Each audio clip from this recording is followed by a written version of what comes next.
The moment she said, "I'll fire you," the entire office went silent. Not the kind of silence people imagine. Not dramatic. Not loud. Just heavy. The kind that settles into your chest and makes you suddenly aware of every small movement around you. The clicking of keyboards stopping mid-typing. The hum of the air conditioning. The faint scrape of a chair somewhere behind me. I was standing in the middle of the sales floor, holding a stack of property files no one else wanted. My fingers tightened slightly around the edges. But my face didn't change. It couldn't. Not now. Rebecca stood across from me, perfectly composed. Her heels were planted like she owned the ground beneath them. Her lipstick flawless. Her expression calm in that calculated way, like she had rehearsed this moment. I said, "Pack your things," she repeated, louder this time. Just enough for everyone to hear. "You're done here." A few people shifted uncomfortably. Others didn't even bother to hide their curiosity or their satisfaction. I could feel their eyes on me, waiting, judging, expecting something, an argument. Maybe tears, maybe humiliation. Instead, I smiled. Not because it was funny, but because in that exact moment, I realized something very simple. She had no idea who she was talking to. I tilted my head slightly, just enough to meet her gaze directly, and asked in a calm, even voice, "Who do you think you are, to fire me?" And just like that, the silence changed. Now it wasn't just heavy. It was sharp. I could almost feel it cut through the room. Rebecca blinked once. Just once. A tiny crack. Barely noticeable to anyone who wasn't paying attention. But I noticed, because I had been watching her for weeks. No, months. I had learned every version of her voice. Every shift in her posture. Every subtle way she controlled people without raising her tone. And right now, something in her had shifted. Not enough for anyone else to see, but enough for me to know. She didn't expect that. No one did. Around us, the office hesitated between pretending this wasn't happening and leaning into it completely. Conversations had stopped. Phones were held just a second too long before being set down. People were watching without admitting they were watching. That was the thing about this place. No one ever looked directly at power. They just adjusted themselves around it. Rebecca straightened slightly, her confidence snapping back into place like it had never wavered. "I think I'm the one who decides who stays and who goes," she said, her tone sharper now. "And right now, you're going." I didn't move, didn't react, didn't even look at the files in my hands. Instead, I glanced past her for a brief second toward the glass office at the far end of the floor. Jason was inside. Of course he was. Standing near his desk, one hand resting casually against the edge, watching everything unfold through the transparent wall like it was just another meeting he hadn't decided to step into yet. Our eyes didn't meet. He didn't step out. He didn't say a word.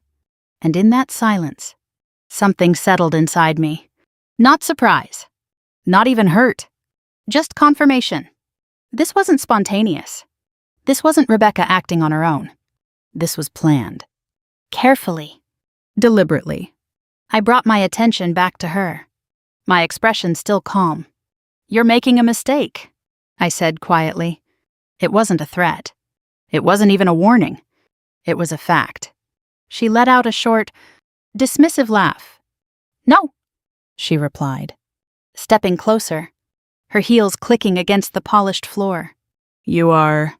She reached toward me then, her hand moving for the badge clipped to my blazer, like she was about to strip me of whatever little authority she thought I had left.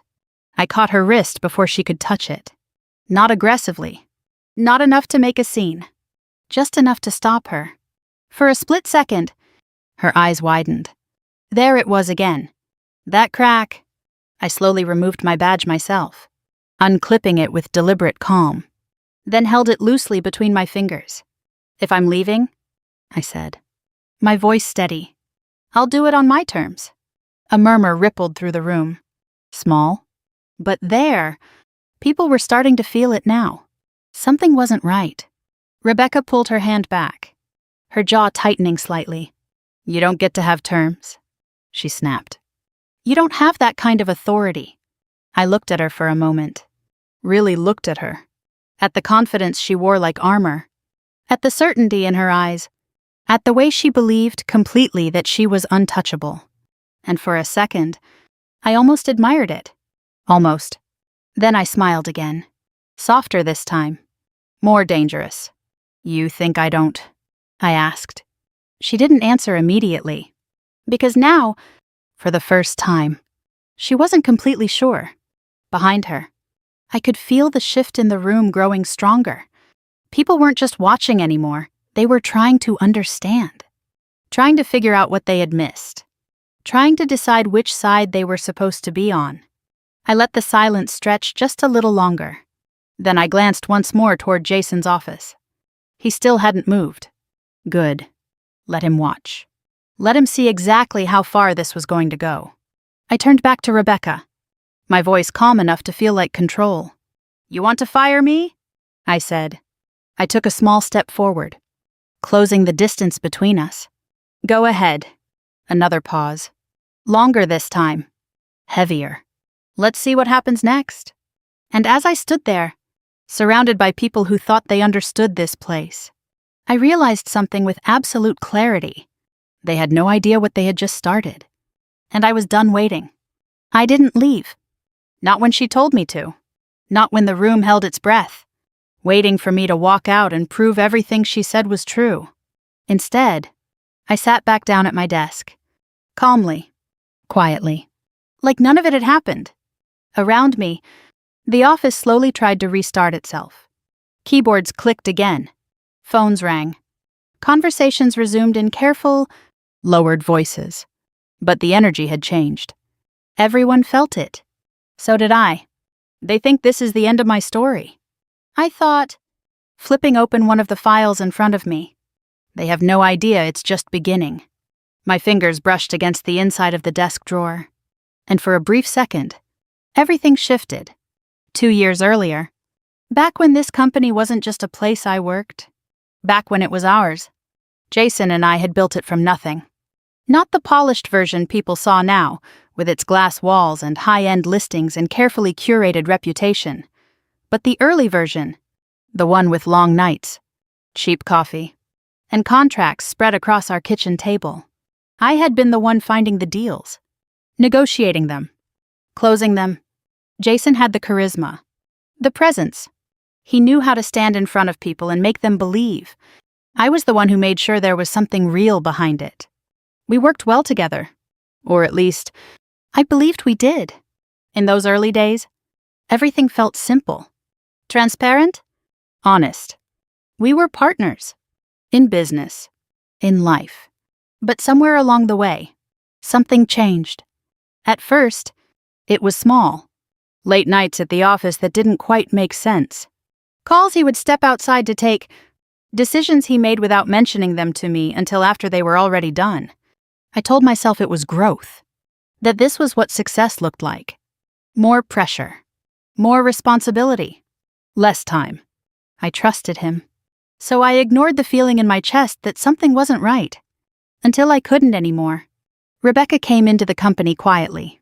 At least, that's how it looked from the outside. She was introduced as efficient, organized. Exactly what we needed as things scaled.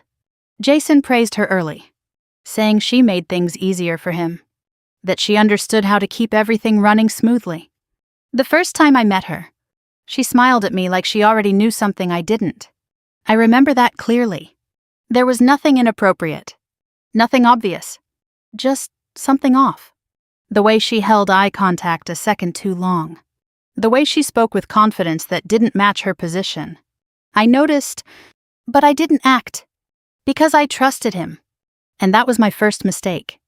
The second came later. I found it by accident. A set of financial reports left open on Jason's laptop. Numbers that didn't line up with what I knew.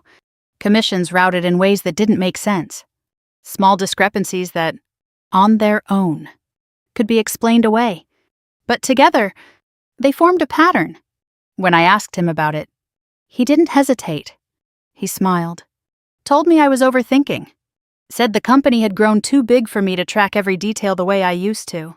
He made it sound reasonable. He made me question myself.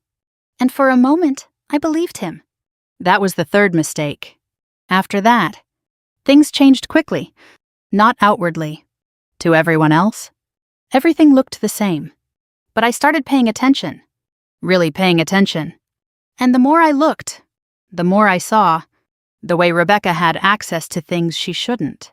The way decisions started flowing through her instead of me. The way Jason stopped including me in conversations I had once led. It wasn't just distance. It was replacement. I didn't confront them again. Not immediately. Instead, I stepped back. Officially. It was a personal leave. Time away. Something people could understand. But in reality, I was preparing. I met with a lawyer. Quietly. Reviewed documents I hadn't looked at in years. And that's when I realized something Jason had clearly forgotten. Or maybe hoped I had. The original agreements we signed when we built this company, they were still in effect. Every clause, every protection, every detail, including the one that mattered most. Control. He had built his version of the company assuming I no longer understood my own position in it. He was wrong. I could have confronted him then. Could have ended it all quickly. But I didn't, because I didn't just want answers. I wanted the truth. And truth doesn't reveal itself when people know they're being watched. So I came back. Not as who I was, but as someone they would never notice. A low-level agent. Someone easy to overlook. Easy to dismiss. For 3 months, I worked quietly inside the company we built together. I took the deals no one wanted. Listened to conversations people assumed didn't matter. Watched how decisions were made. Who made them? Who followed them? And who benefited from them? Patterns started forming. Rebecca wasn't just assisting. She was controlling access. To Jason. To information. To power. People didn't question her. They adapted to her. Because in a place like that, survival isn't about truth. It's about alignment. That's when I realized something I hadn't been ready to admit before. This wasn't just an affair. It was a system. And I was standing right in the middle of it. The memory faded as I blinked, bringing myself back to the present. Back to the office. Back to the tension still lingering in the air. Rebecca was at her desk now, acting like nothing had happened. Jason's office door was closed, and everything looked normal. But I knew better. I had seen behind it. Every layer, every lie, every move they thought I didn't understand. I closed the file in front of me slowly, my fingers resting on the cover for a moment longer than necessary. No more watching. No more waiting. They had made their move. Now it was my turn. Let her try to fire me, I thought quietly. Because this time, I wasn't walking away. I stopped pretending to be invisible. Not outwardly. Not in a way anyone else could point to. But inside, something shifted the moment I understood the full shape of what they had built without me. This wasn't chaos. It wasn't coincidence. It was control. And the center of it was Rebecca.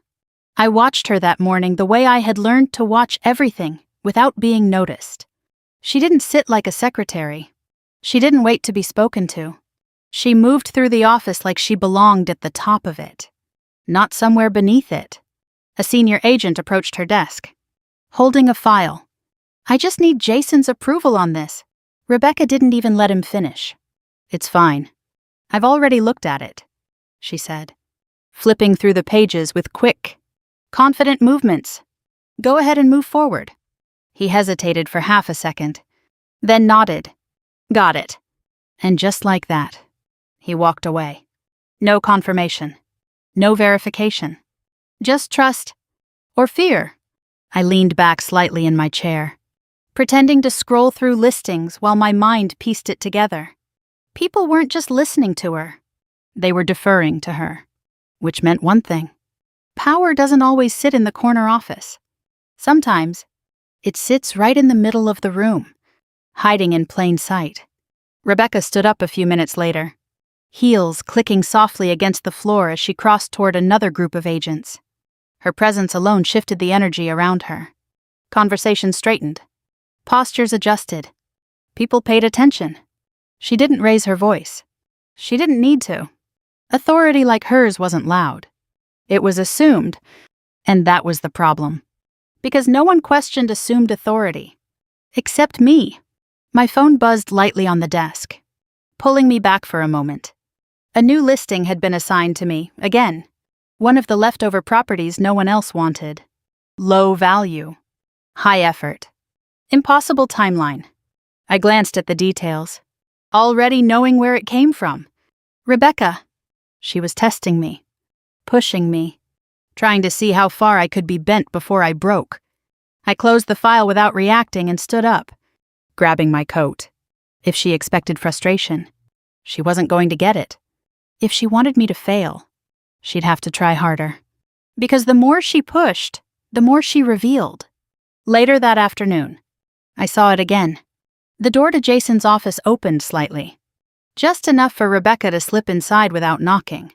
It didn't even register to anyone else. Not anymore. That kind of familiarity had become normal. Accepted. Expected. I stayed where I was, pretending to review a contract while my eyes followed the reflection in the glass. The door closed behind her. Minutes passed. 10. 15.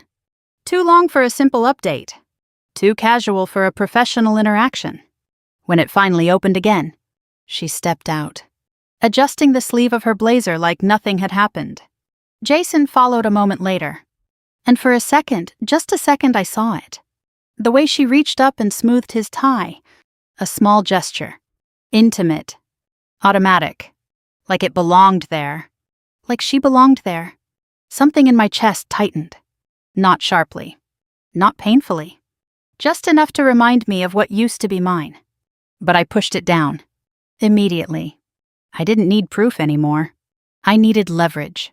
And emotions didn't give me that. Back at my desk, a file had been left in my inbox, unmarked. No explanation. Just another document among dozens. I opened it without thinking much of it at first, until I saw the numbers. They didn't match. Not with the market, not with the property, not with anything that made sense. The valuation was inflated. The commission structure distorted. I frowned slightly, flipping through the pages more carefully now. There it was. Hidden. But not well enough. The approval signature. Rebecca. I sat back slowly, my fingers resting against the edge of the desk. A secretary doesn't sign off on deals like this. Unless she's not really a secretary. Unless she's running something much bigger. I copied the file quietly, saving it where no one would think to look. Then I closed it and placed it back exactly where it had been. No one noticed. That was the advantage of being underestimated. A soft knock on the edge of my desk pulled me out of my thoughts. Emily. She looked nervous. More than usual. Hey, she said quietly, glancing around to make sure no one was paying attention. Can I ask you something? I nodded once. She leaned in slightly. Have you ever noticed anything weird with the deals here? I didn't answer right away. I just looked at her. Really looked at her. Young. Smart. Scared. The kind of person who sees the truth, but doesn't know what to do with it. What do you mean? I asked carefully. She hesitated, then lowered her voice even more. Some of the numbers, they don't add up. And when I asked about it, my supervisor told me to stop digging. Her fingers tightened slightly around the folder she was holding. People who question things here, they don't stay long. I nodded slowly. Not surprised. But now I had confirmation. This wasn't just my observation. It was a pattern others had seen. A system. You should be careful, she added, her voice almost a whisper now. This place isn't what it looks like. I gave her a small, reassuring nod. I know, I said. And I did. Better than anyone else in that room. As she walked away, I leaned back in my chair again, my eyes drifting across the office. Rebecca was laughing at something Jason had said. Employees moved around them like satellites, orbiting a center they didn't fully understand. Everything looked smooth, controlled, Perfect. But now I could see the cracks, the patterns, the connections. This wasn't just an affair. It wasn't just betrayal. It was a takeover. And I was standing right in the middle of it. I picked up my pen and began writing quietly, noting down every detail I had gathered. Dates, names, approvals. Because if I was going to take this back, I wasn't going to do it with emotion. I was going to do it with precision. Jason stepped out of his office a few minutes later, his eyes scanning the room before landing on me. For a brief second, something passed across his face. Recognition, concern, maybe even calculation. Then it was gone, replaced by the same controlled expression he showed everyone else. He walked toward me, stopping just short of my desk. "You settling in all right?" he asked, his tone neutral, professional, distant, like we were strangers. "I am," I replied, meeting his gaze without hesitation. He held it for a moment, then nodded once. "Good." And just like that, he turned and walked away. No questions, no hesitation, no acknowledgement of anything that had once existed between us. That was all I needed. The last piece, the final confirmation. I watched him go, my expression unreadable. He's not confused, I thought. He's complicit. I closed my notebook slowly, my fingers pressing lightly against the cover. They thought I was weak, invisible, replaceable. Good. Let them believe that, because the less they saw me coming, the harder it was going to hit when I did. Something about the numbers didn't sit right with me. At first, it was just a feeling, a quiet discomfort I couldn't ignore, even as everything around me continued to move like nothing was wrong. The office looked the same. Busy, efficient, profitable. But I had spent too many years building this company from the ground up to mistake growth for something it wasn't. And this wasn't growth. It was distortion. I pulled the file closer, scanning through the details again. The property itself wasn't remarkable. Mid-tier commercial development. Average location. Predictable market trajectory. But the valuation? Too high. Not dramatically. Not enough to raise alarms on its own. Just enough to slip through unnoticed. Unless you knew what to look for. I flipped back a few pages, comparing figures, tracing the adjustments. Every change had been approved quickly. Too quickly. No delays. No pushback. No internal debate. That wasn't how we used to operate. That wasn't how I built this place. I leaned back slightly, letting my gaze drift across the office while my mind worked through the implications. This isn't a mistake, I thought. Mistakes are random. This was consistent, deliberate. I opened another file, then another. Same pattern. Inflated values, accelerated approvals, commission structures that didn't align with industry norms. Individually, each one could be explained away. Together, they formed something else entirely, a system. I turned my attention to the approval signatures, scanning for anything that might stand out. There it was again. Rebecca. Not once. Not occasionally. Repeatedly. Her name appeared where it shouldn't have. On documents she had no formal authority over. On decisions that should have required multiple layers of oversight. My fingers tapped lightly against the desk as I considered it. A secretary doesn't approve deals like this, I thought, unless she's not just a secretary. I opened the internal system, navigating quietly through layers of archived data. Access restrictions blocked the obvious paths, but there were always ways around that. Older logs, version histories, forgotten trails no one bothered to clean. That's where the truth usually lived. It didn't take long. Files had been edited after approval. Not dramatically, just enough to shift numbers, adjust margins, redirect outcomes, small changes, repeated consistently, rewritten history. They're not just manipulating deals. I realized they're controlling the narrative around them. I copied what I needed, storing it carefully, making sure nothing I did left a visible trace. The last thing I needed was for them to realize how much I already knew. A quiet voice pulled me out of my focus. "Allison?" Emily stood beside my desk, her expression tight, more tense than before. "What is it?" I asked, keeping my tone neutral. She glanced around before leaning in slightly. "You've been working on the harbor project." "Right." I nodded once. Her voice dropped. "You should be careful with that one." "Why?" She hesitated, then said it anyway. "People don't ask questions about that project." "Not anymore." Something in her tone made me pay closer attention. "What happens if they do?" Emily swallowed. "They get moved. Or they just disappear from the team." "Not fired." "Not officially. Just gone." I studied her for a moment, taking in the fear she was trying to hide. "This place isn't what it used to be," she added quietly. I almost smiled at that. "You have no idea." I thought, out loud. I just said, "I'll keep that in mind." She nodded, clearly unsure if she had said too much, then stepped back and returned to her desk. I turned back to the file in front of me. But now I was looking at it differently. Not as an isolated problem, but as part of something bigger. I started making a list. Project names, approval dates, signatures, patterns. And then I saw it. One name that kept appearing on the other side of these deals. Not inside the company. External. A partner. At first glance, it looked legitimate. A development firm with a clean public profile. But the more I traced the connections, the more familiar it started to feel. Indirect links. Repeated involvement in high-risk, high-reward deals. Always tied to Rebecca's approvals. And always signed off by Jason. I sat back slowly, the realization settling into place with quiet precision. This isn't just internal manipulation. I thought, it's coordinated. My eyes drifted toward Jason's office.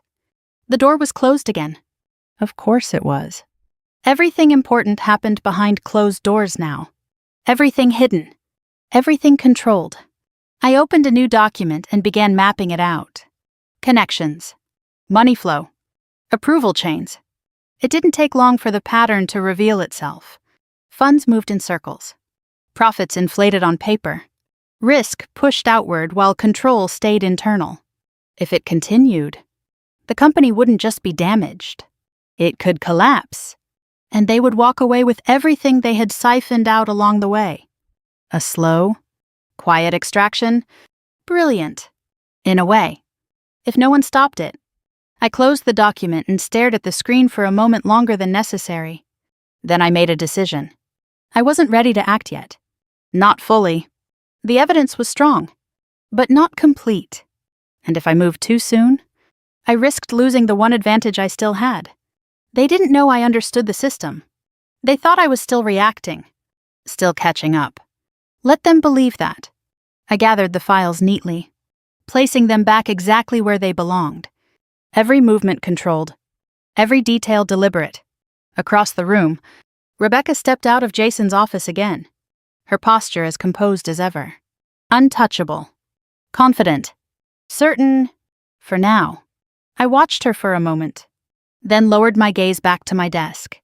Keep going, I thought quietly. Build it exactly the way you want. Because the higher they built it, the harder it was going to fall. And I was going to make sure I was there when it did. The meeting invite came early that morning. Mandatory, full team, main conference room. No explanation. That alone told me everything I needed to know. Rebecca wasn't reacting anymore. She was staging something. I arrived a few minutes early, taking a seat near the end of the long glass table. The room filled quickly, agents, assistants, junior staff. Even people who normally wouldn't be pulled into something like this. Too many people. Too public. This wasn't about performance. This was about making a point. I sat back in my chair, hands resting loosely in my lap, watching as Rebecca walked in last. Of course she did. She always made an entrance when she wanted control. Her heels echoed slightly against the polished floor, her posture perfect, her expression calm in that carefully practiced way.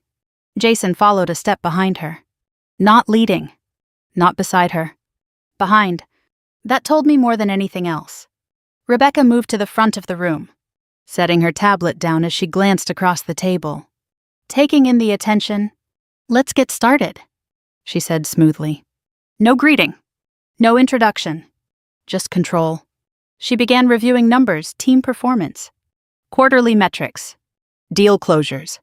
Her voice was steady, confident, almost casual.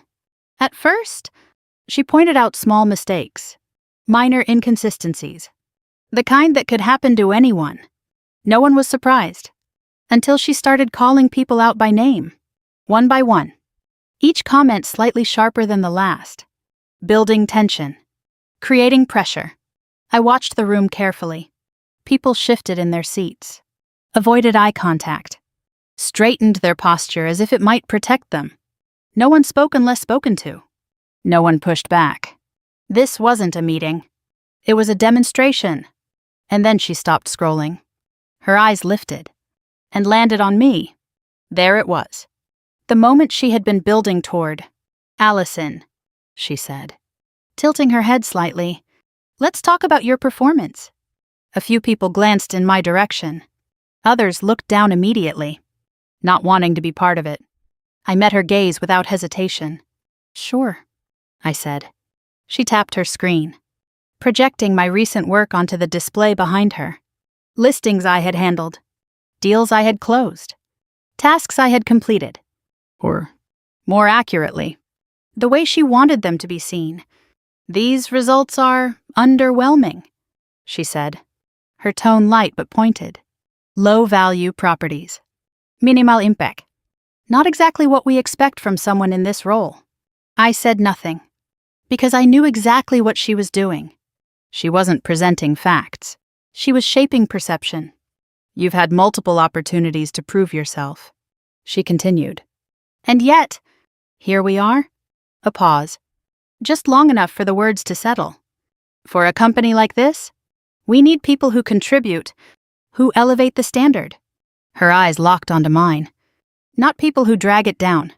A few people shifted uncomfortably. Someone near the middle of the table let out a quiet breath. But no one spoke. No one defended me. That wasn't surprising. In a place like this, silence isn't neutrality. It's survival. I leaned back slightly, my expression unchanged. Across the room, Jason sat with his hands folded in front of him, waiting. He didn't interrupt, didn't question, didn't even look uncomfortable. That was the moment everything inside me settled completely. Not because it hurt, but because it confirmed what I already knew. He had chosen his side, and it wasn't mine. Rebecca stepped closer to the table, her voice gaining a sharper edge. "Honestly, I'm not even sure how you were hired in the first place." A few people looked up at that. That wasn't just professional anymore. That was personal.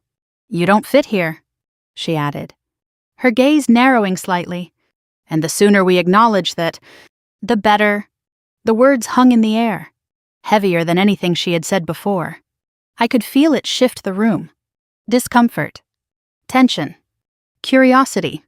People were watching more openly now, waiting to see how far she would go, or how far I would let her go. A voice broke through the silence. "That's not fair." Emily. Every head turned toward her. She sat a few seats away, her hands clenched slightly on the table, her face pale but determined. "Allison handles more overflow listings than anyone else," she said. "And she's been closing deals no one else wanted."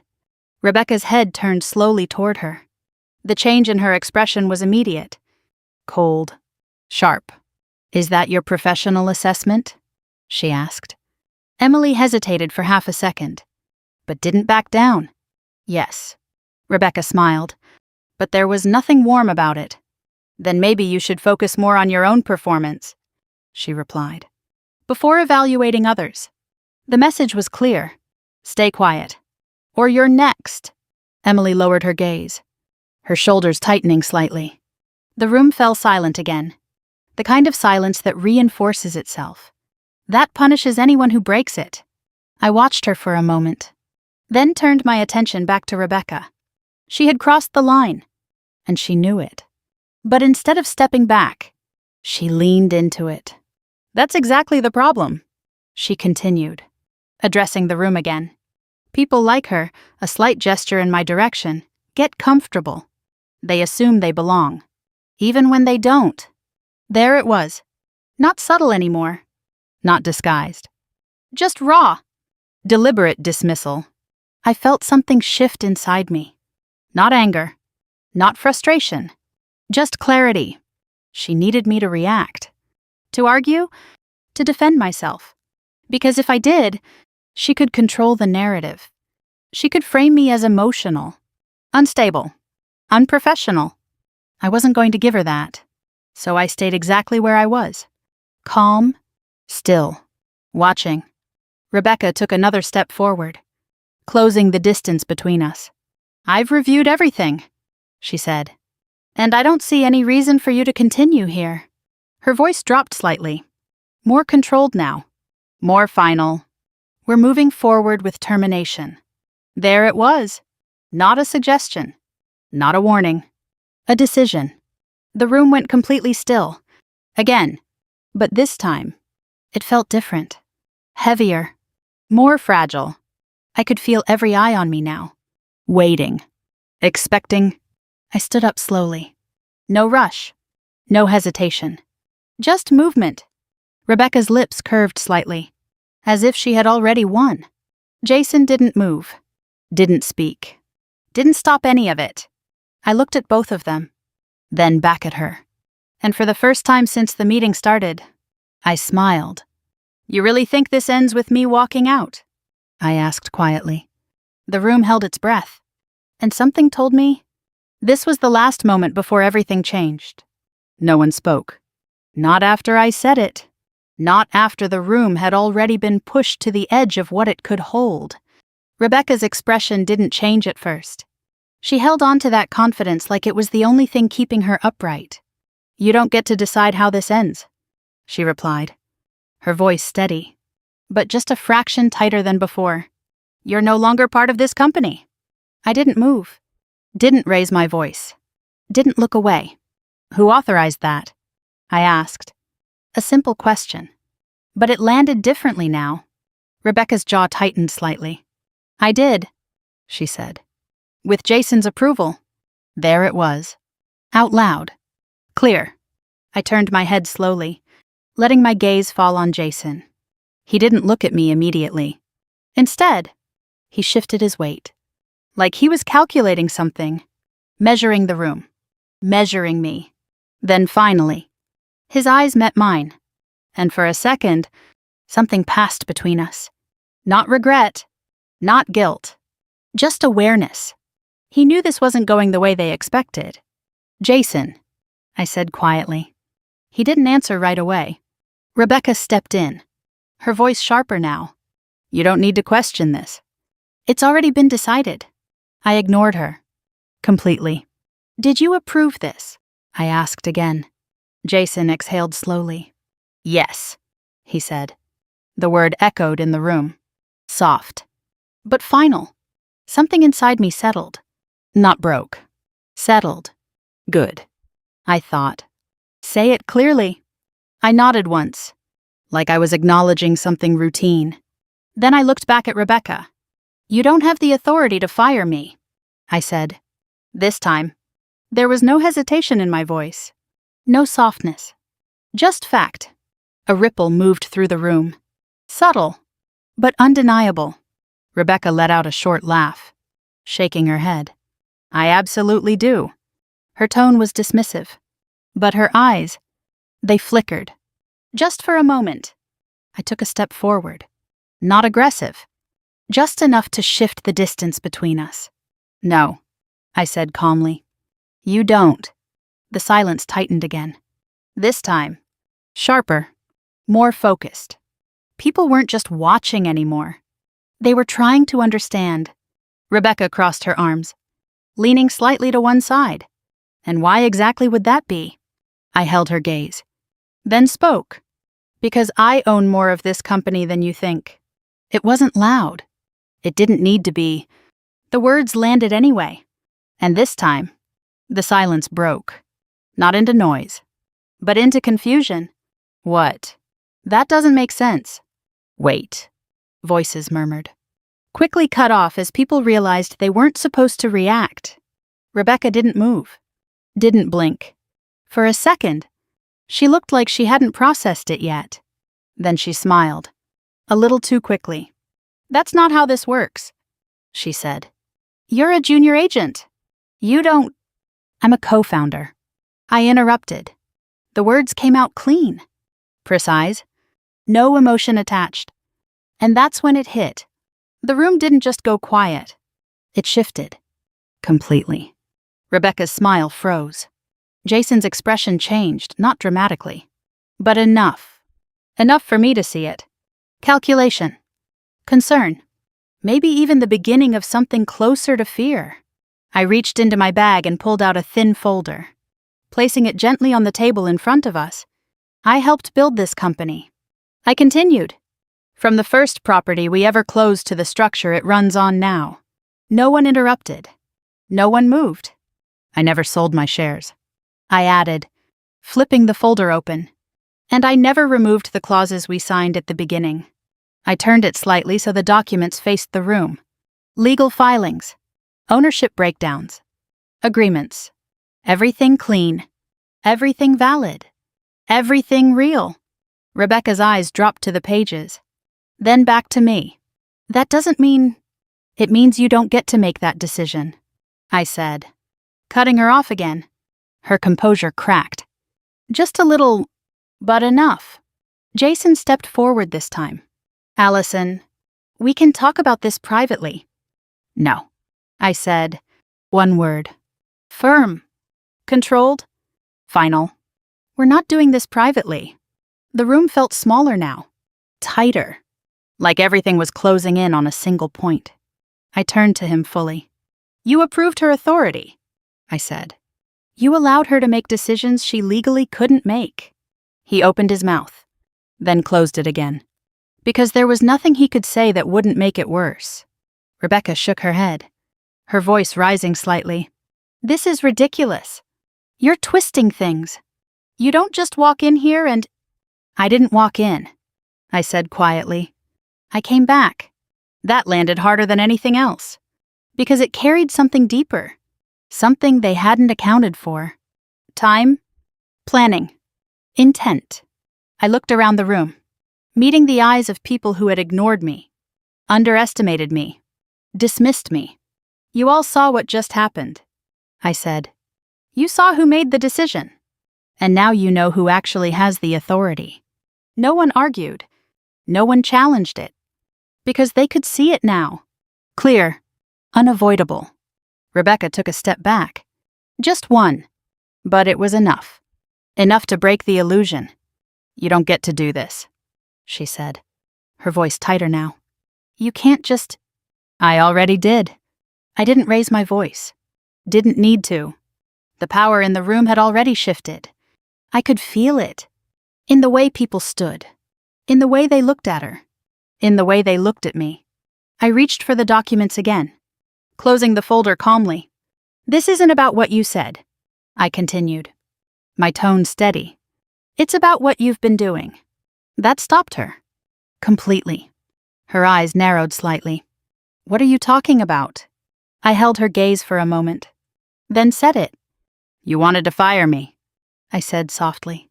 I took another step forward, closing the distance completely now. Now we're going to talk about everything else. The silence that followed wasn't confusion anymore. It was anticipation. And as I stood there, looking directly at her, I knew something with absolute certainty. This wasn't the end of the confrontation. This was the beginning of their collapse. Everyone out. My voice wasn't loud, but it didn't need to be. For a second, no one moved. Then chairs shifted. People stood. Quiet footsteps filled the room as employees filed out one by one, not daring to look directly at any of us. No one argued. No one questioned it. Because they understood whatever was about to happen next wasn't meant for an audience. The door closed behind the last person, and the silence that followed felt different. Sharper. More personal. Just the three of us now. Me. Jason. Rebecca. I let the quiet stretch for a moment before turning fully toward them. This is where we stop pretending, I said. Jason stepped forward first, reclaiming what little composure he had left. Allison, you're overreacting, he said, his tone controlled, measured. We can fix this. It doesn't need to escalate. There it was. The shift. Not denial. Redirection. He wasn't trying to prove he was right. He was trying to contain the damage. Rebecca stood beside him, arms crossed, her posture rigid. This is completely unnecessary, she added. You're making a scene out of nothing. I almost smiled at that. Nothing. That's what they thought this was. I walked past them slowly, moving toward the table, placing the folder down again. Then let's talk about something that isn't nothing, I said. Jason's eyes followed the movement. He knew what was coming. I turned back to face them. The original partnership agreement. I continued. You remember that, don't you? His jaw tightened.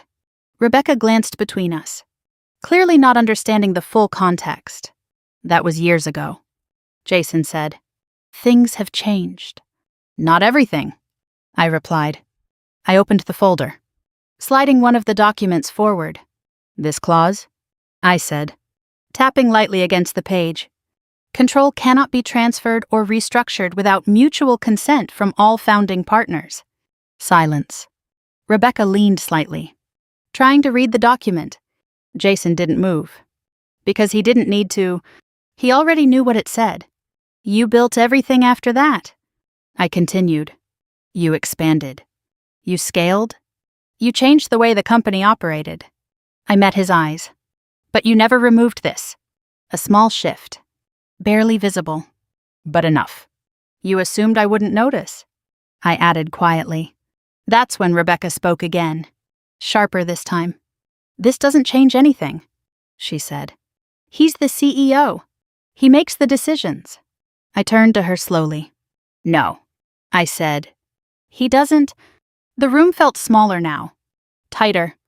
Controlled entirely by the space between us. You've been approving contracts. I continued, my gaze steady, redirecting commissions, fast-tracking deals. Rebecca's expression hardened. You don't know what you're talking about. I know exactly what I'm talking about. I stepped closer. Not aggressively, just enough to remove any distance she could hide behind. You've been acting like you run this company, I said. Because he let you. I tilted my head slightly toward Jason. And you let her. That landed harder than anything else. Jason exhaled slowly, running a hand over his face. This isn't what you think, he said. I didn't respond right away. I just looked at him. Really looked at him. At the man I had built everything with. At the man who had stood beside me when this company was nothing but an idea. And now, he couldn't even stand beside me in a room. It's exactly what I think, I said finally. The silence that followed wasn't uncertain anymore. It was heavy with truth. Rebecca shifted her weight, her confidence flickering again. You're making this personal, she said. This is business. I let out a quiet breath. No, I said. This is both. I didn't rush the next words. Didn't soften them. Didn't disguise them. You're not just his secretary. Rebecca's eyes locked onto mine. And he's not just your boss. The air changed instantly. Jason's posture stiffened. Rebecca didn't speak. Didn't deny it. Didn't laugh it off. That was all I needed. I don't need proof of that. I continued. I've seen enough. A flicker of something crossed her face. Not shame. Not regret. Just irritation. Like she was annoyed the truth had been said out loud. This has nothing to do with you, she said. That made me smile. A real one this time. It has everything to do with me. I turned back to the table, picking up another document. You've been moving money, I said, through external partners. Inflating valuations. Redirecting commissions. Rebecca's voice sharpened. That's a lie. I didn't look at her. I looked at Jason. Because this part wasn't for her. This was never about replacing me, I said quietly. It was about removing me. That hit. I saw it in his eyes. For just a second. Before he tried to hide it again. You stepped away, he said. You chose that. I stepped back. I corrected. There's a difference. I placed the document down in front of him. You didn't think I'd come back? Another silence. Longer this time. He didn't touch the paper. Didn't need to. He knew what was on it. Rebecca stepped forward suddenly, her composure cracking. You're twisting everything, she snapped. You don't understand how this company works anymore. I looked at her. Calm. Steady. I understand it better than you think. Because I understood the part she couldn't see. The foundation. The structure. The things that didn't change just because people thought they had. Jason tried again. Different approach this time. Allison, we can fix this, he said. There's no reason to take it this far. I studied him for a moment, then reached down and slowly removed my wedding ring. The movement was quiet, deliberate, final. I placed it on the table between us. I'm not fixing anything, I said. Neither of them spoke. Because they understood this wasn't negotiation. This wasn't repair. This was separation. Complete. Irreversible. I stepped back, giving them both one last look. This isn't about what you did, I said. My voice was calm, controlled, unshaken. It's about what I'm going to prove. Rebecca didn't move. Jason didn't respond. They just stood there, in the space they thought they controlled, now completely exposed inside it. I turned toward the door, my hand resting briefly on the handle, then paused. Just for a second. This is the part where everything you built starts to fall apart, I said quietly. I didn't wait for a response. Didn't need one. Because as I stepped out of that room, I already knew. This wasn't the confrontation. This was the beginning of their collapse. The air outside the building felt colder than it should have. Or maybe it was just me. I stood there for a moment on the sidewalk. The city moving around me like nothing had changed. Cars passed. People walked by, somewhere in the distance. A siren cut through the noise. Inside that building, everything had shifted. Out here, the world didn't care. I exhaled slowly and reached for my phone. Let's begin, I thought. The call connected on the second ring. I need you, I said simply. There was no hesitation on the other end. I was expecting your call. Of course he was. I didn't waste time explaining everything. I didn't need to. I gave him the facts.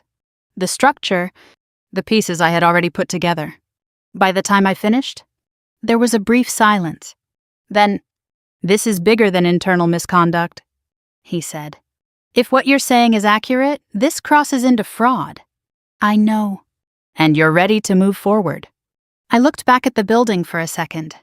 At the glass walls. At the illusion of control inside them. Yes, I said. Good, he replied. Then we do this properly. That was the difference between reacting and executing.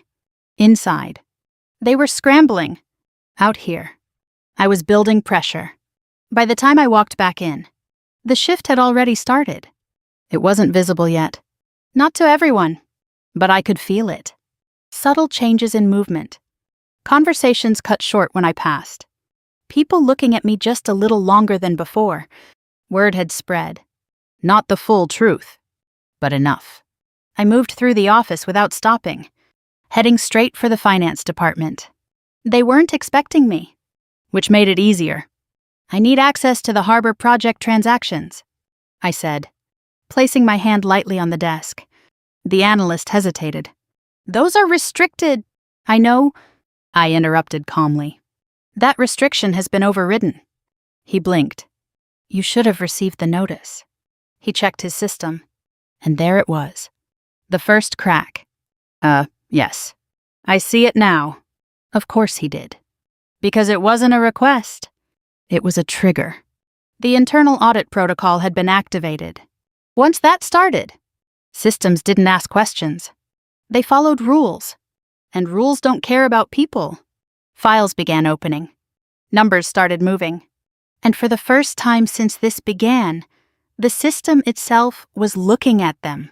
Not me. Not suspicion. The system. Across the room. Someone stood up quickly. Then another. Emails were being sent. Calls were being made. Confusion spread quietly, like a ripple beneath the surface. I stepped back, watching it unfold. They thought they controlled everything.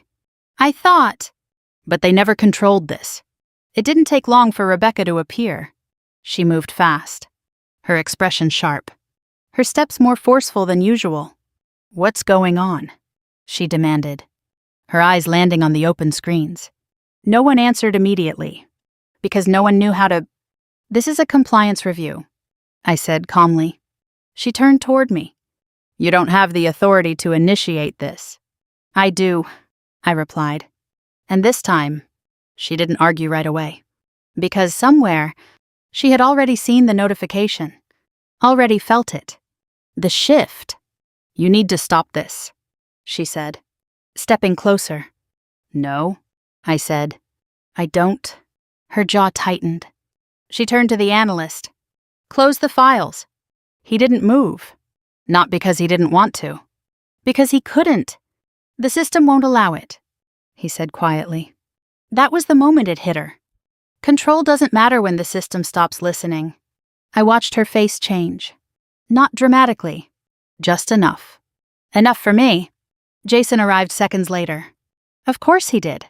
He moved quickly, scanning the room, taking in the screens, the open files, the tension. "What is this?" he asked. "A review," I said. His eyes locked onto mine. "You should have informed me." "I just did." A pause. Then, "You're overstepping." "No," I said. "I'm correcting." The room felt smaller now. Tighter. Like everything was being pulled toward a single point. Jason stepped closer, lowering his voice. "This isn't how this works." I held his gaze. "This is exactly how it works." Before he could respond, another voice cut through. "Mr. Carter." A call from his phone. He answered it, stepping slightly aside. I didn't need to hear the conversation. I could see it. The shift in his expression. Confusion. Then concern. Then something else. Something heavier. Partners were calling. Because delays had started. Transactions had frozen. And when money stops moving, people notice. I turned back toward the screens. Everything was unfolding exactly as it should. Not chaotic. Not emotional. Structured. Measured. Irreversible. Once the system starts asking questions, I thought, it doesn't stop. Rebecca was still standing there. Her posture tighter now. Her movements sharper. She was trying to regain control. But control isn't something you grab back. It's something you either have or you don't. And right now, she didn't. Emily appeared at my side quietly. "I sent everything," she whispered. I nodded once. That was all we needed. Proof. Not suspicion. Not theory. Proof. Behind us. Jason ended the call. His expression was different now. Not confident. Not controlled. Calculated. He knew. Not everything, but enough. "This isn't over," he said, his voice low. I looked at him, and for the first time since this started, I saw it. Not power. Not authority. Just a man realizing he was losing both. "No," I said quietly. "It's just beginning." Because what they had built was no longer protected. And once the system starts turning against you, there's no way to stop it. By the next morning, everyone knew something was wrong. Not officially. No announcements. No emails explaining what was happening. But you could feel it. In the way people spoke in lower voices. In the way meetings ended faster than usual. In the way no one seemed quite sure where to stand anymore. The illusion was breaking. I walked into the office at the same time as always. My steps steady. My expression unchanged. But this time, people noticed. They didn't look away as quickly. didn't pretend not to see me. Because now, I wasn't just the quiet agent in the corner. I was part of the shift. I could see it in their eyes. Questions, curiosity, fear. Across the room, Rebecca was already there. And for the first time, she didn't look in control. Her movements were sharper, less fluid. She was speaking to two managers at once. Her tone tight, her patience thinner than usual. "Push it through," she said. "We can't delay this project. We can't override compliance." One of them replied carefully. "The system flagged it. That system doesn't make decisions." She snapped. "We do." No one moved. Because that wasn't true anymore. I didn't interrupt. Didn't need to. The system had already done that for me.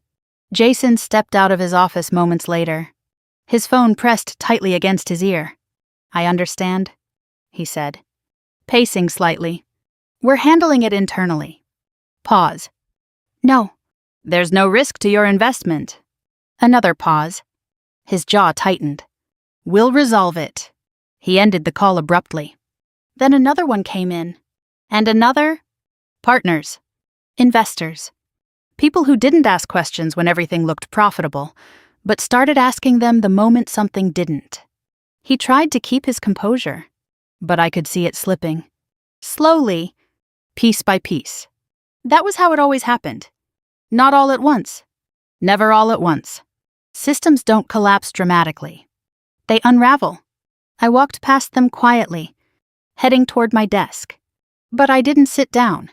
Instead, I turned back, watching everything from a different angle. From above the situation, not inside it. That's the difference. I thought, they're reacting. I'm controlling. By midday, the first project was officially paused. Not internally, externally. A lender had flagged inconsistencies in the financial structure. And once that happens, everything connected to it gets pulled into question. The ripple spread fast. Emails started coming in across departments. Finance teams reviewing transactions. Legal teams requesting documentation. And for the first time, people weren't looking to Rebecca for answers. They were looking for direction. Real direction, which she didn't have. "Why wasn't this caught earlier?" someone asked. "We followed the approvals," another replied. And who approved it? Silence. Because everyone knew the answer. No one wanted to say it out loud. I watched Rebecca's face as she tried to respond, tried to reassert control. "This is being handled," she said sharply. "Everyone stay focused on your work."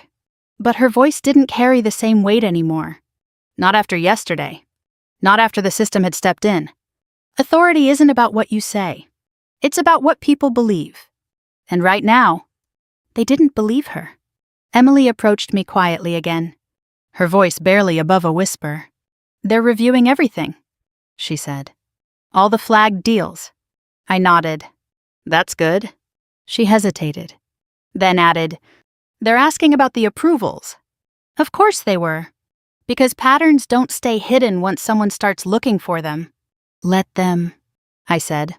She looked at me for a second longer than usual. Not with fear, with something else. Understanding. Then she nodded and stepped back. Across the room, Jason had been pulled into a call with the board. I could tell by the way he stood straighter, by the way his tone shifted. More careful, more precise, less confident.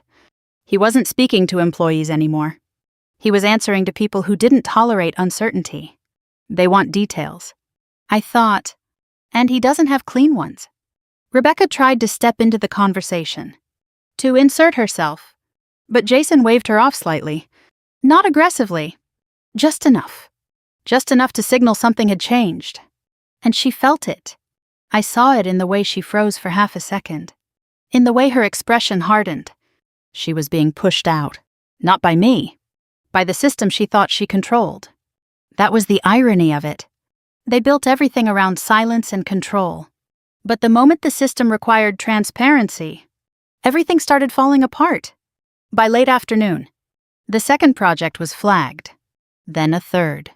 Each one connected, Each one tied back to the same pattern, the same approvals, the same structure.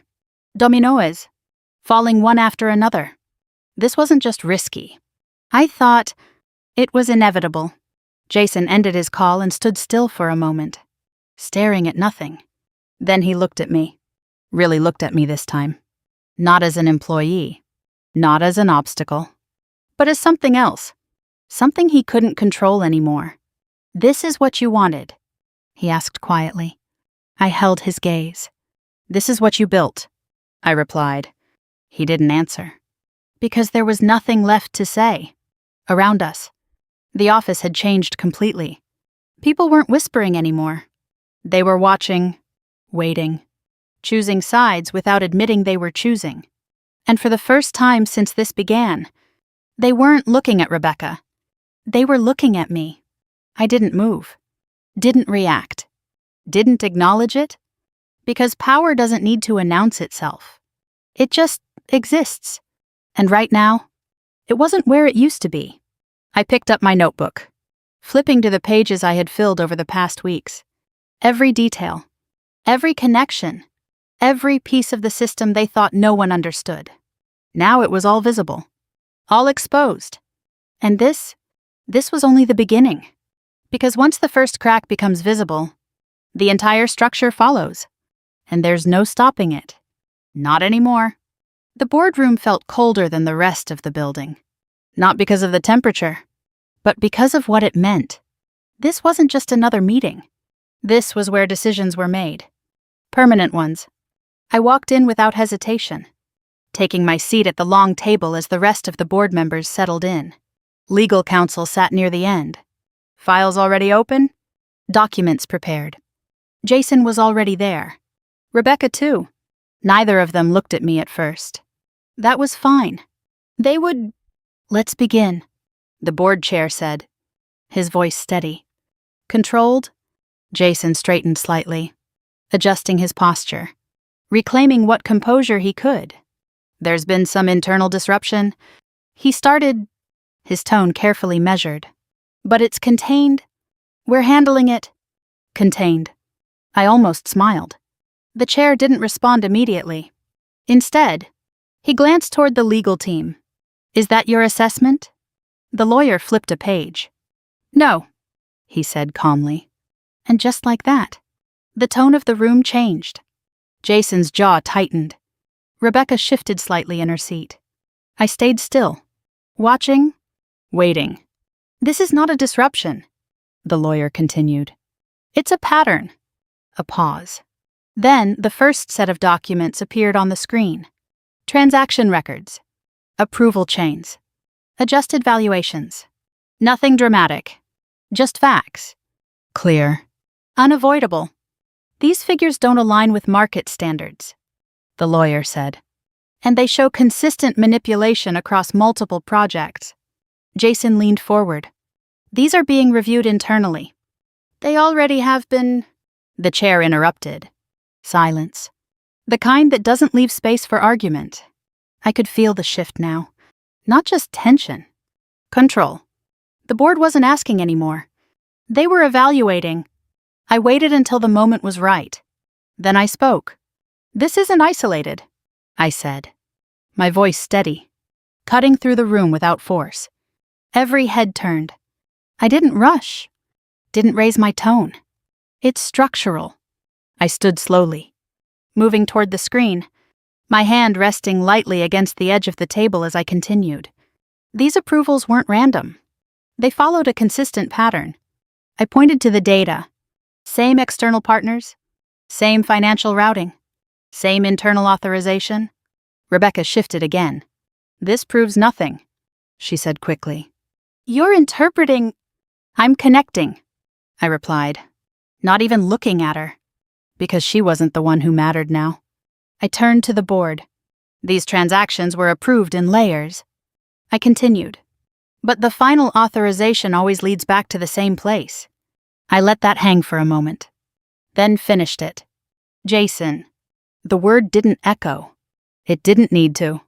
It landed exactly where it was supposed to. Jason exhaled slowly, leaning back slightly. You're making assumptions, he said. You don't have... I opened the folder I had brought with me, sliding a document across the table. I have this... He didn't touch it. Didn't need to. He knew what it was. Time-stamped approvals. Authorization logs. A direct link between him and the manipulated deals. The room went completely still. Rebecca looked at him. For the first time? Not with confidence, but with uncertainty. This isn't possible, she said, her voice tightening. You can't just... I can... I said calmly. And I did. The board chair leaned forward, his gaze fixed on the document. Is this accurate? He asked. Jason didn't answer immediately, because there was no answer that would save him. Yes, he said finally.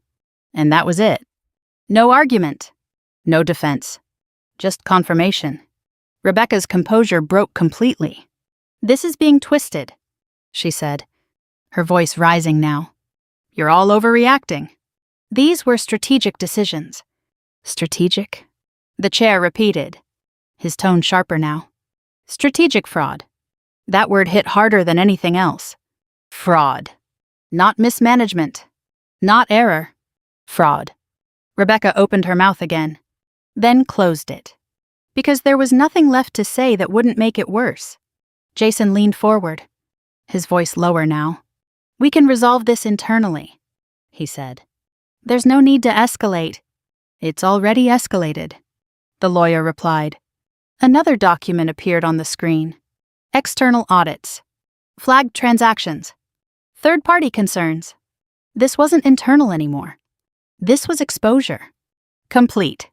Irreversible. I stepped back, letting the room absorb it. Because this moment didn't need me anymore. The system had taken over. The board exchanged glances. Short. Decisive. Then the chair spoke. Effective immediately. Jason is suspended pending full investigation. No hesitation. No discussion. Final. Rebecca's breath caught slightly. And Rebecca, he continued, turning toward her. Your employment is terminated. Her face went pale. For the first time since I had known her, she had nothing. No control. No authority. No ground to stand on. This is insane, she said. But her voice lacked strength now. You can't just... We already have, the chair said. Jason didn't argue. Didn't react. He just sat there, still, like everything had finally caught up to him. I watched him for a moment, then looked away, because whatever connection had once existed between us was gone. Completely. The board turned to me next. Their attention shifted, recognizing, acknowledging. You'll assume interim control, the chair said. Effective immediately. I nodded once. No hesitation. No surprise. Because this wasn't a victory. It was a responsibility. A consequence of everything that had happened. The meeting ended quickly after that. There was nothing left to debate. Only actions to take. As people began to stand, gathering their documents. I remained where I was for a moment longer, watching. Jason stood slowly. Rebecca didn't move at first. Then finally, she did. But not with confidence. Not with control. Just movement. They walked toward the door. Together. But not aligned anymore. Not the way they had been. I let them pass. Didn't stop them. Didn't speak. Because there was nothing left to say. This part was over. But as I gathered my own documents, one of the lawyers stepped closer. There's a possibility of criminal charges, he said quietly. I met his gaze. I know. He nodded once. This isn't finished. I closed the folder in my hands. No, I said. It's just getting started. Because what happened in that room wasn't justice. Not yet. It was only the beginning of it. The boardroom emptied faster than it had filled. Chairs pushed back. Papers gathered. Quiet footsteps fading into the hallway. And just like that, it was over. At least, the part where they still had power. I stayed seated for a moment longer, my hands resting lightly on the table. my eyes fixed on nothing in particular. There was no rush, no urgency, just a quiet stillness I hadn't felt in a long time. I thought this would feel different, I admitted to myself. Not better, not worse, just different. But it didn't feel like victory. It felt like release. By the time I stepped out of the room, the shift had already spread through the entire building. You could hear it in the hallways. Not loud, not chaotic, but present. Whispers carried faster now. Conversations weren't hidden anymore. People weren't pretending they didn't know something had happened. They knew. Jason had been suspended. Rebecca was gone. That was enough. I walked through the office slowly, not announcing myself, not demanding attention. But people noticed. Of course they did.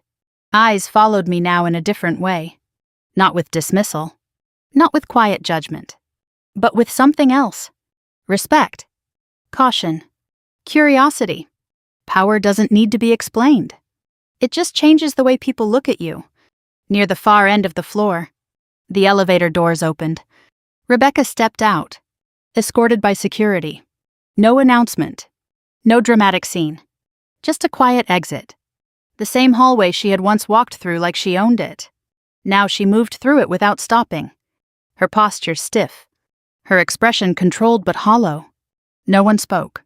No one intervened. People watched, but not the way they had watched before. There was no admiration, no fear, just distance. That was the real fall. Not losing power, losing relevance. I stood still as she passed. For a brief second, her eyes met mine.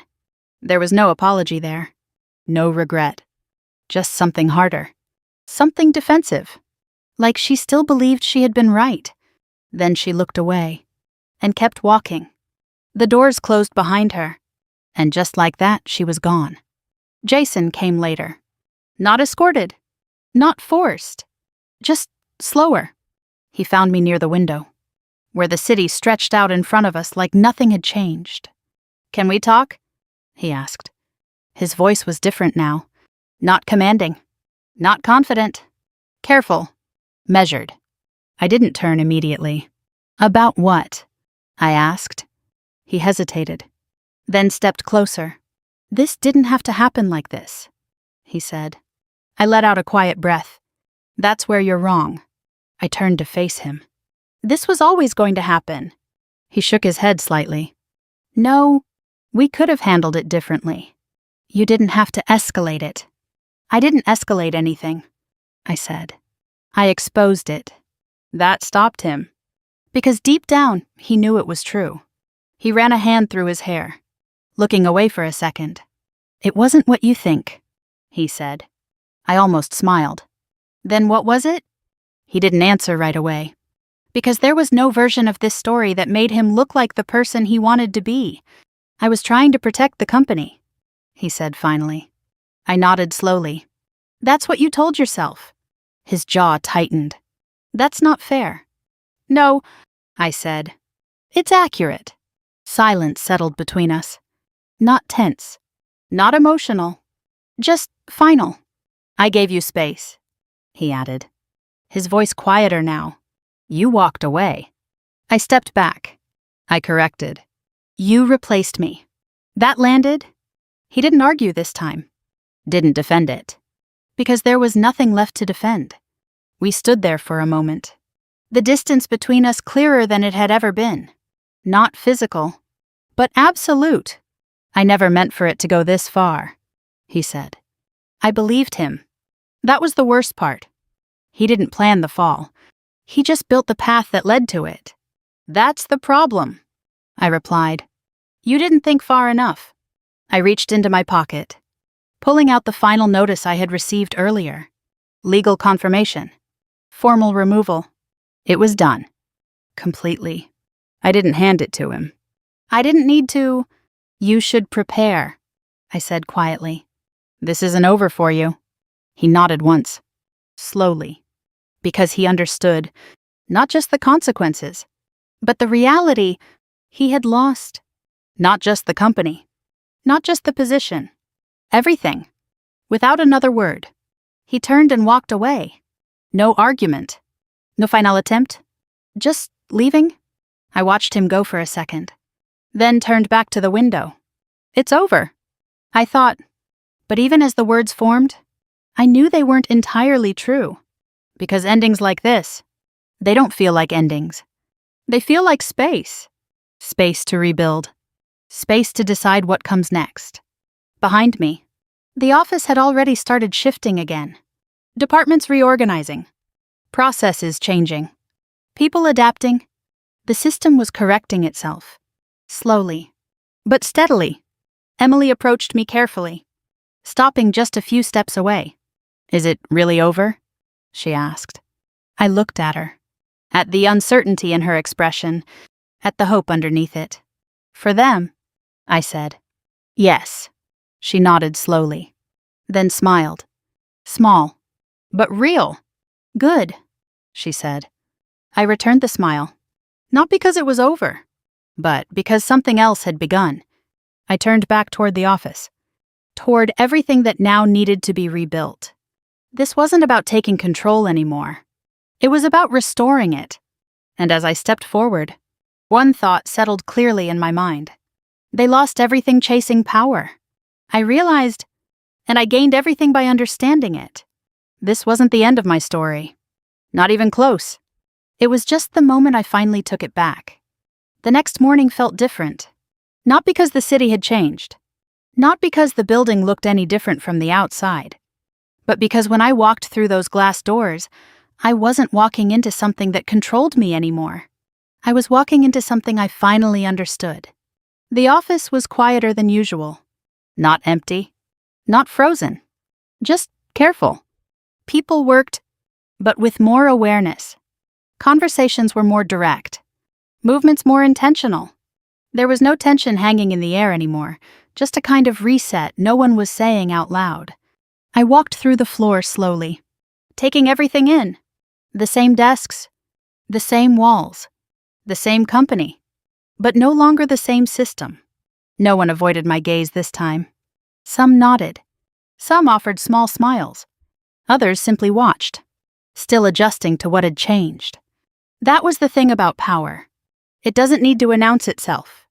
It just shifts, and everyone feels it. I stepped into the executive office without hesitation. For a moment, I stood still, letting the silence settle around me. This had been Jason's space. His decisions. His version of leadership. Now it was mine. Not because I wanted it, but because I understood what it needed to become. I set my bag down on the desk and moved slowly through the room, removing what didn't belong anymore. Old files, old habits, old assumptions. Because rebuilding doesn't start with what you add. It starts with what you refuse to keep. By midday, the changes were already in motion. Departments had been reassigned. Flagged contracts were under full review. Every process that had once been controlled quietly was now transparent. Not perfect, not finished, but honest. And that was enough to begin. Emily knocked lightly before stepping into the office. She hesitated for a second, then smiled. You look like you belong here, she said. I let out a quiet breath. I always did, I replied.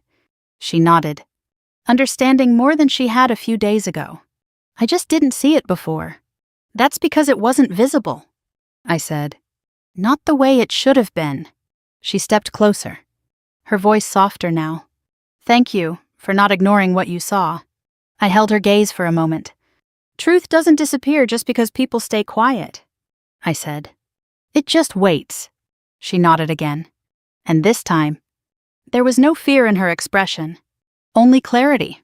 After she left, I sat down at the desk, leaning back slightly as I looked out over the city.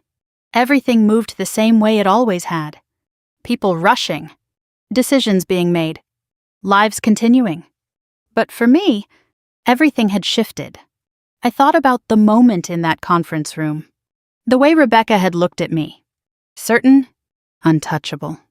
I'll fire you. I almost laughed. Not because it was funny, but because of how small that moment seemed now. She thought she could end my story with a sentence. What she didn't understand was that she had only revealed the part of me I had been holding back. I leaned forward slightly, resting my hands on the desk. Power, I thought, isn't what they take from you. It's what you never give away. For a long time, I had believed that walking away meant losing something, that stepping back meant surrendering control. But now I understood, sometimes stepping back is the only way to see the full picture. And once you see it, you can never be controlled by it again. The truth is, everyone faces a moment like this. Maybe not in a boardroom, maybe not in front of a company, but somewhere, a moment where someone underestimates you, dismisses you, tries to define your place for you. And in that moment, you have a choice. You can accept it, or you can quietly decide that they don't get to write your ending. I stood up, walking toward the window one last time. The reflection looking back at me felt different now, not because I had changed overnight, but because I had finally stopped doubting what I already was. If you were in my place, I thought, almost like I was asking someone standing beside me, would you have walked away? Or would you have stayed and taken everything back? I turned away from the glass, letting that question linger. Because stories like this, they're not rare. They're just rarely told. And maybe that's why they matter. So if this one meant something to you, if you've ever been underestimated, overlooked, or pushed aside, then I'd really want to hear what you would do. Would you leave? Or would you fight?